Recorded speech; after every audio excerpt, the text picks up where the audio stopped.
speak in English. Hello, and good afternoon. Our topic discussed is about environmental impact of tourism and hospitality. Second part presentation. Okay. Key environmental impacts of tourism and hospitality. Number 1, greenhouse gas emissions. First, transportation, the biggest contributor. Air travel, especially long-haul flights, has a significant carbon footprint. Even car travel and cruise ships contribute. Accommodation, meron po tayong types of we have types of accommodation. Hotels and resorts use a lot of energy for heating, cooling, lighting, and water heating.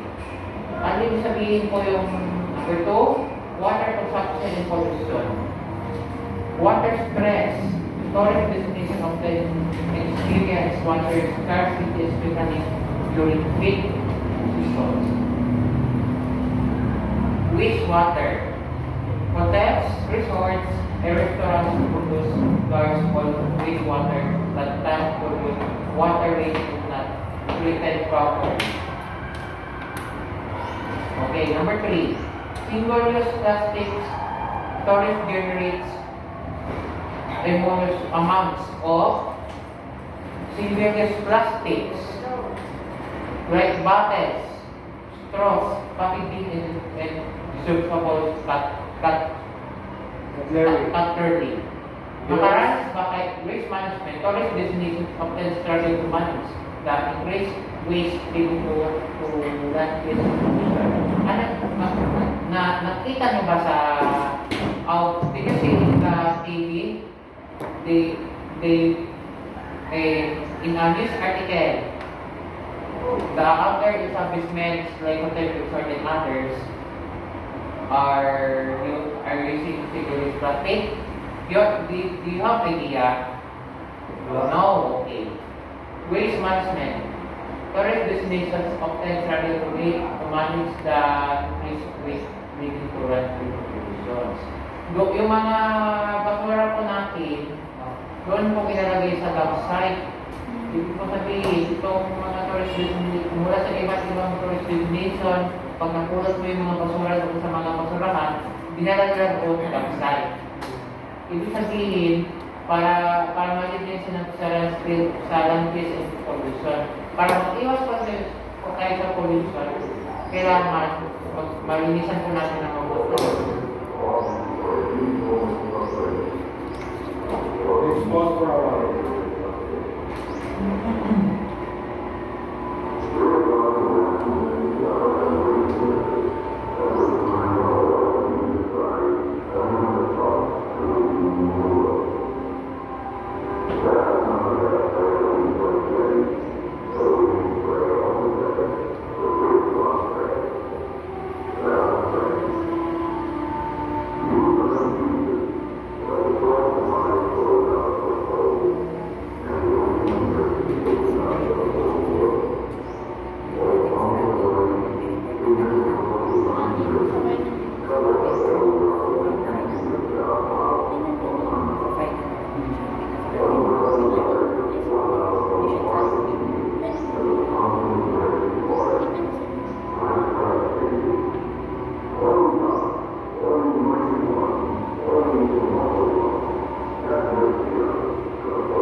Pahit-pahit si Obi.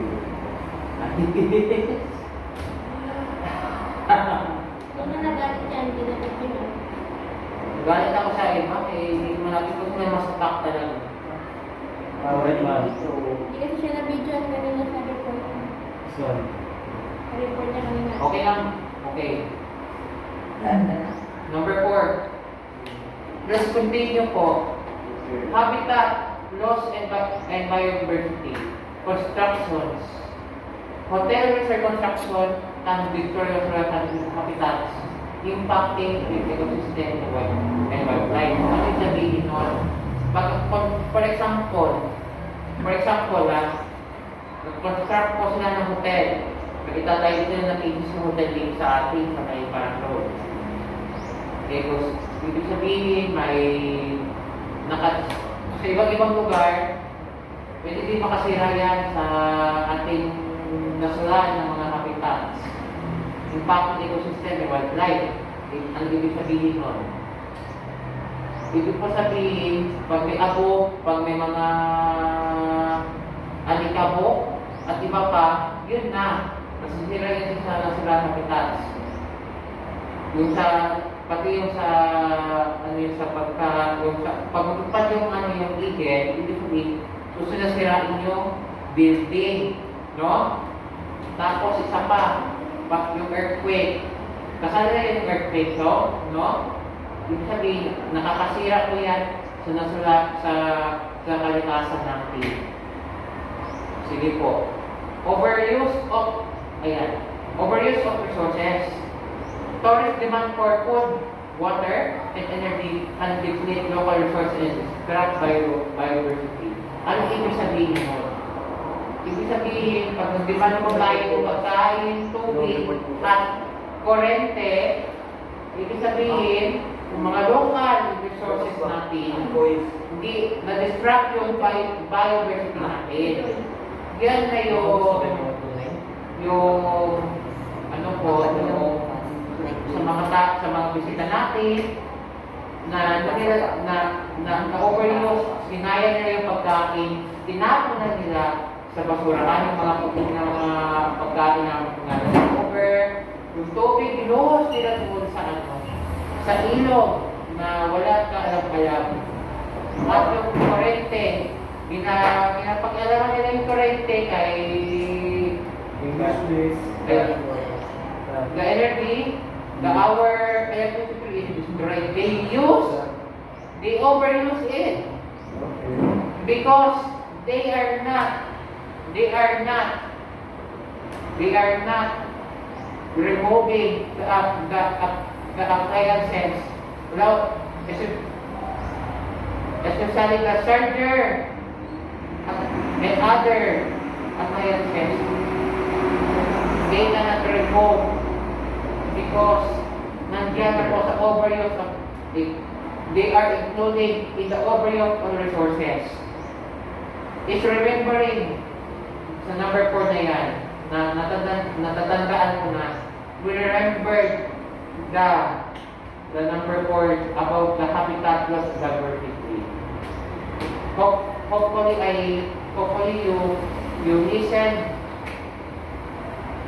Noise and light pollution, disturbance to wildlife, noise and light from forest activities, especially at night, can distract animal behavior, especially for nocturnal species. Ibig po sabihin, it means it distracts our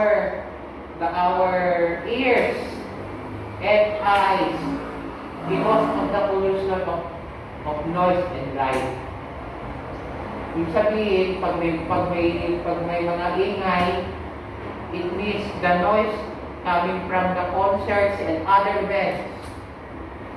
Sa mga tourism activities, in the tourism activities, especially in the night or day, it means distract the animal behavior, especially the motorized species. Ano ibig sabihin nun? Pag nasali mga animal, it means if they include animals, if they include animals in the noise and light pollution, it affects the disturbance to wildlife. Sabihin, mapapahamak yung mga turista natin. Lalo na yung mga empleyado sa hotel and resorts. Sige po, may ipapush ako kung Are you done? yes po. Later. Questions? May tanong po kayo. You are have questions? Do you have Do questions? you have questions po? Anong title ng call niya sa report niya? Environmental impact, tourism. Do you have questions, Meres? Negative and positive impact. Negative lang yun, sir. Hindi mo sinali ang positive impact, Juan? Hindi kasi yan, kay mga mahaway ginagawa kasi yan, sir. Okay. Kaya nasabi ko yung mga impacts talaga. Kaya na, hindi ko na nasayang impacts kay Environmental okay, the our topic is environmental impact of quality and quality. I hope you have learned to me. Do you learn about the topic I have present today? Yes or no? I presented today. Did you learn the our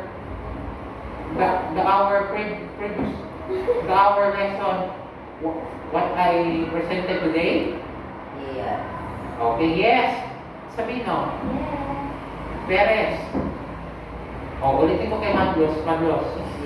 Ayan. Ibig sabihin, yung nasabi ko, nasabi ko yan sa mga essay.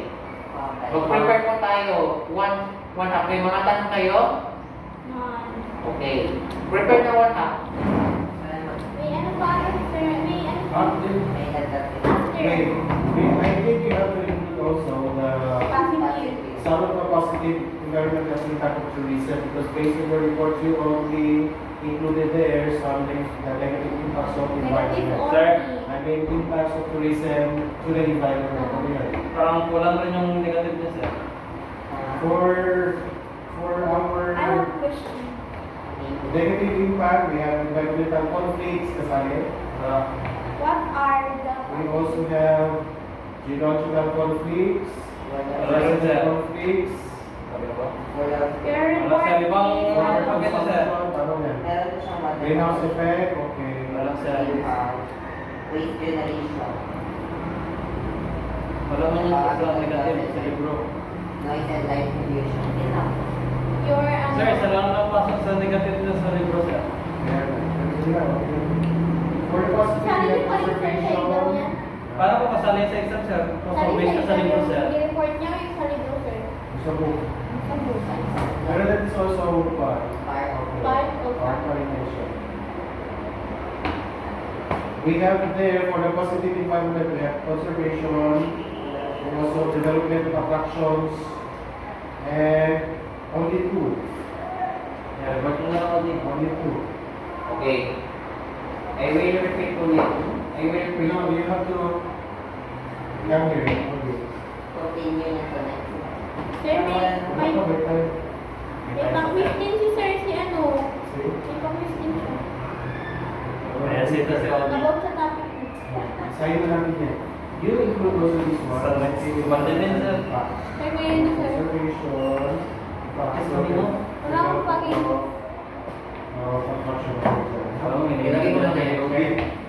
Sa kanya man. Okay po. We start here. Put here. Okay, sir. Okay? Sir, you No, before you can have the quiz. clear. Okay. We will have first Madulas. quiz of Andos before your quiz. Okay po, sir. Okay. Oh, plus Ikaw, Peres, kaya ka mag-report. Okay. Monday. You will have an announcement. Sige, Sorry for not including this positive environmental impact of tourism and hospitality in our PPT. Okay. I will read it, okay? Get only the important information. Okay po. Tourism and hospitality has created environmental awareness in two ways. Number one, contact with scenic areas of tourism awareness of the earth beauty and made it easier for him and to see and enjoy living minimum damage and environmental awareness has been heightened by mass tourism which cause direct and indirect destruction. Destruction. Okay. In developed countries, several national parks and monuments have been created to preserve the national cultural and recreational resources of the land. For development of parks, but intended to open up areas for the way, as well as to control the flow of traffic within the park. May example kayo mga developed countries na yung mga several movements. Ano? Monuments have been created to preserve the natural, cultural, and recreational resources of the land for development. May isang example ba kayo nito? Ano nga ulit? Yung several national park and monuments. Din. Several national park and monuments have been created to preserve the national, cultural, and recreational resources. Cultural. May mga isang example kayo ng mga countries. Wala po. Wala.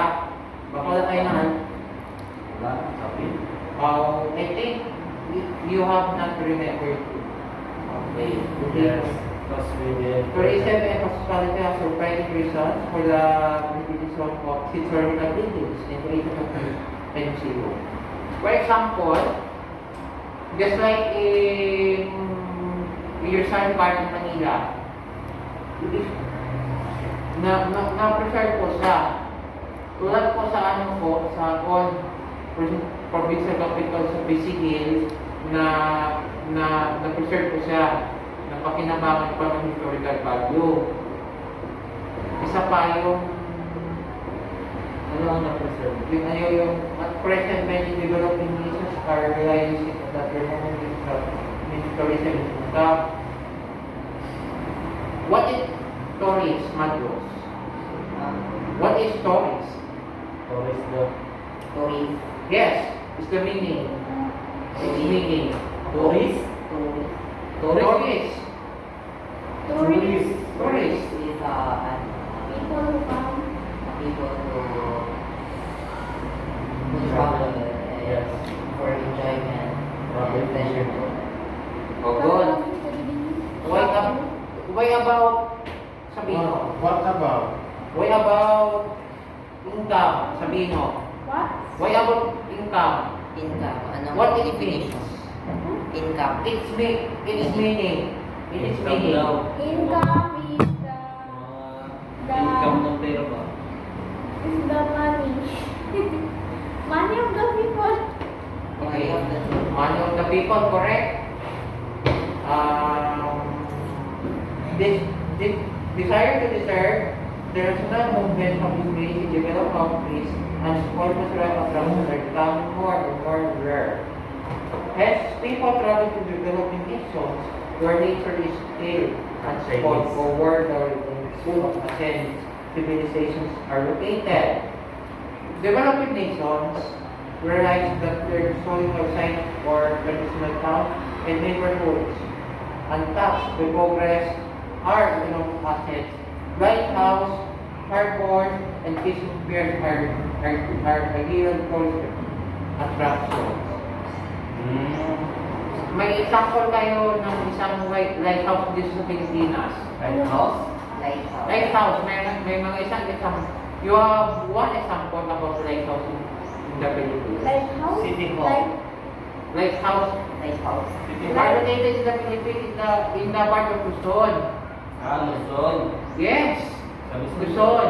Lighthouse. I don't know. Example doon. For example, Yung lighthouse doon. yung lighthouse, may lighthouse doon saan sa may Balar Alora. Hmm. Saan sa may Balar Alora ko, hindi sa may Batanes. Why is it part of the Pacific? Ha? Di ba parang naging part ng Pacific? Ano? Signal. Sige po. Continue po. May patanong pa sa kanila. What is the one example of harbors? What? Example of cardboards na nakikita sa ibang bansa, sa ibang bansa. What is cardboard? Cardboards, yung ano, yung mga parang daywalk, yung mga boulevard. Cardboard, yung mga pier. Pearl Harbor. Per cardboard. Yeah. Where do you find that? In Hawaii, in the United States. Okay. Out of the country. Okay, ulitin ko yung, okay, sige, ulitin ko yung sabihin mo. Saan nyo makikita yung per cardboard? Saan nyo makikita? We don't know. Ha? We don't know. Sige, continue. Fishing pairs. Yung mga fishing pairs, may makita kayong fishing pairs sa Pilipinas?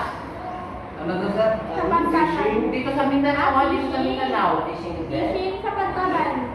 Dito sa Mindanao ha, yung flow. Tuna capital of the Philippines. Davao? Libang. No. Libang. Tuna capital of the Philippines. Wait, The tuna capital of the Philippines, and that is Located in Region 12 ha. General Santos. Ay, Santos ang sagot. Dapat nag-isip na lang din kayo. Marami pa na rin, Cody. Alam mo mag-report ka, Cody. Sige. Ginapaulan mo sa amin. Nagpapadala ka ng That's okay because that is interactive discussion. interactive discussion na gamit eh. Okay.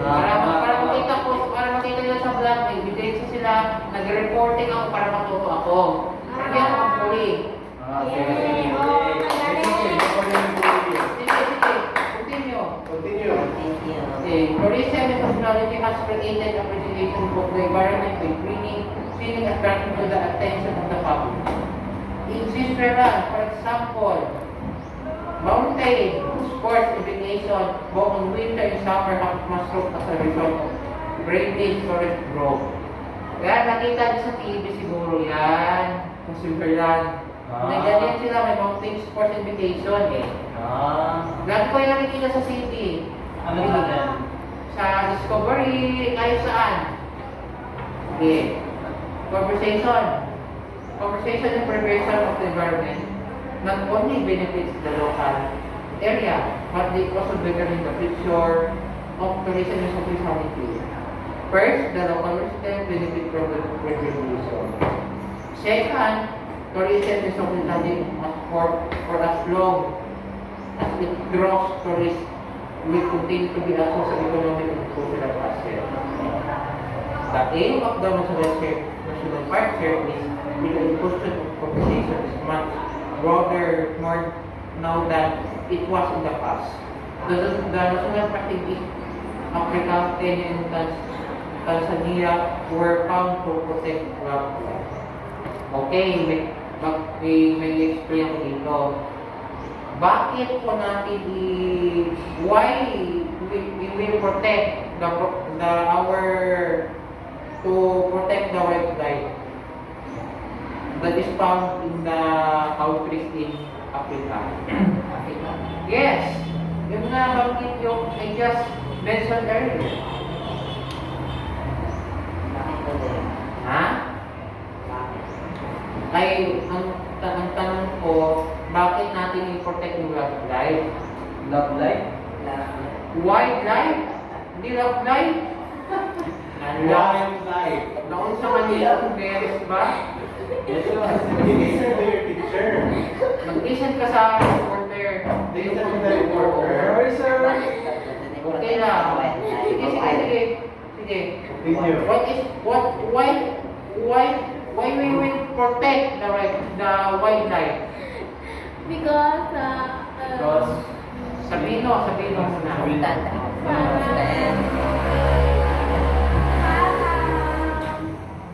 SFOs. because to protect the animals. Bakit ganun mahalaga yun? Kasi may buhay yun May nila. buhay nila. Okay, what happened? Because they're They have lives to protect to our nature. Correct. Okay, that's I'm good. correct. Ay ka na. plus points. So are you going to give them scores for the answers? Yes, pag magpag-quiz ako Please speak mamaya, in English. if I have a quiz and interactive discussion, I will give you scores. Yeah. Tayo na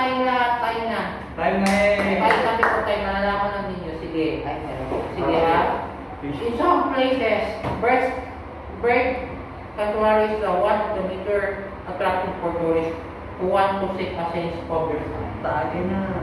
sea and sun experience. National and bird tourist and bird watching areas have been established to help the visitors in this area and to maintain the quality of that bird. May isang example ka na may makita, may mga bird sanctuary sa Pilipinas. Ano Yung yun? titigil sa Pilipinas. Bird sanctuary. Tulo yan, sa City of Goodwill, sa probinsya ng Sultan Kudarat. Ano yun? Yes! Bird Sa sanctuary. City of Goodwill. City of Goodwill yun. Is it written there? Sa mga ilong, oh, yes! Sa City of Goodwill, Clue, City of Goodwill, located in Sultan Kudarat. Katulid. Province. Province, Tonay. Sultan Kudarat Province. Yeah, province in Sultan Kudarat. Sir, makita ko ng tigil. Ang clue niya, Baras Birds Sanctuary. Saan city yan located yan? Portland. Pag alam niyo yan, pag nagpunta kayo doon, saan ba yung Baras Bird Sanctuary? Nasaan ba yan? Pera pang punta. Sa Baras man yun. Bird. Punta doon. Hindi kami nakapunta, wala kami pera. Sultan Kudarat. Clue. Ang sagot, Tacorong City, Sultan Kudarat. Yun. Ay, Baras Bird Sanctuary na yun eh. Yung Goodwin na yun eh. Alam ko na ako. Ang galing Wala ka na na. lang. Sorry. Yung lugar ko kaya yan. Yes, sir. Nagtakbo ka doon, ano, Mayor? Hindi joke lang. Tama. Kaya, Maraming isang vlog. sige. Sabihin, may bird sanctuary sa ibang bansa. May naalala ka sa ibang bansa. Ano yun? Ano yan? Kahit sa Korea, may bird sanctuary ba sa Korea? Wala. Wala. Wala ito, kunting na tayo. Ganito lang meron doon. National Village and Bird Watching Area has been established to help the visitors enjoy the area and to maintain the quality of their bird. I have a question. What is that, sir? Why the visitors and the Patriot students, they enjoy the area to maintain the quality of their environment. What did they enjoy that about What? About what? the bird watching area? Why did they enjoy the bird watching area has been established to help the visitors Ano yung work? Ano to yung work? maintain the quality of environment? What is your answer? Ano yung What is sa work? God was the words? Huh? Ano yung tanong? Alright. What I mean, what is the why the visitors why the bird sanctuaries in the other area had been established to help the visitors? Bakit natin i-establish yung bird watching areas ng mga visitors? What is God was the reference?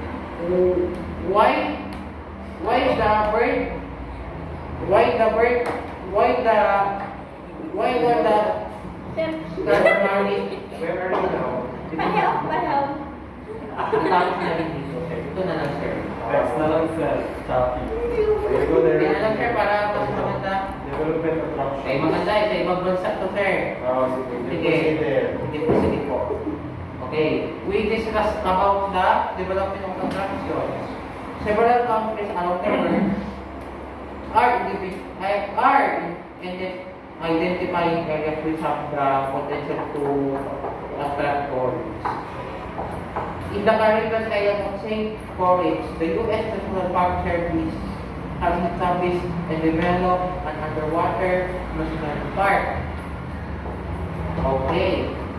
This unique site attracts snorkelers and those interested in coral reserve area and creates an awareness of the character of the coral reefs in the seafloor. High mountain areas have been developed. A very good example is Good Friend Switzerland, which boasts of having the highest wind rate in Europe. Other examples are the Manawari terraces and Batu City in the Philippines. Okay. Now, historic preservation, many historical sites in both urban and rural areas have been preserved to attract tourists. Example, Intramuros or World City James Tower and Coronado Luxembourg in Virginia, USA. Mountain Saint Michael in France and the Plymouth Station in Massachusetts, USA. These recommendations and urbanization process is occurring throughout the world and serve as major characteristics of area intended to address schools. B.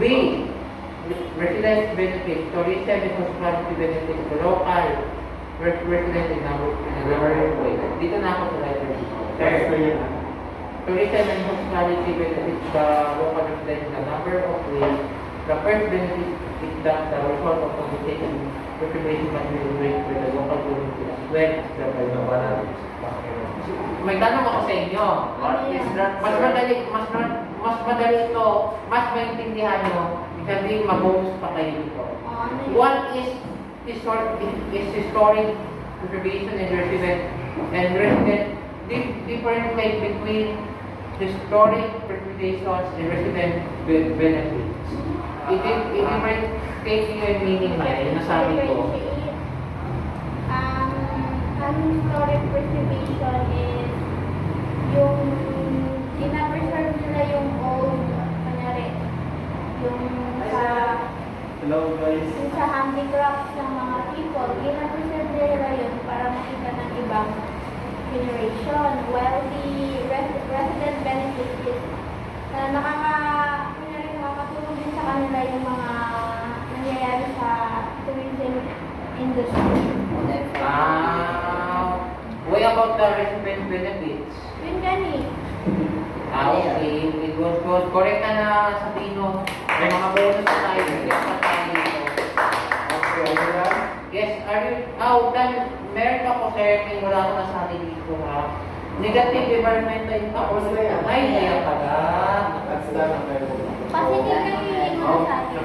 Thank you sa pakikinig niyo yung report. Baka na ako ipopost ko yun sa Okay, website. thank you so much to our reporter, Mr. Oli Diano. Guys, Thank you for that. pero kahit mali ako or tama sa report ko, sige, ipopost ko lang No, it's okay. There is no wrong in reporting. Thank you, sir. Thank you, Mag-subscribe sir. lang kami, mag-subscribe.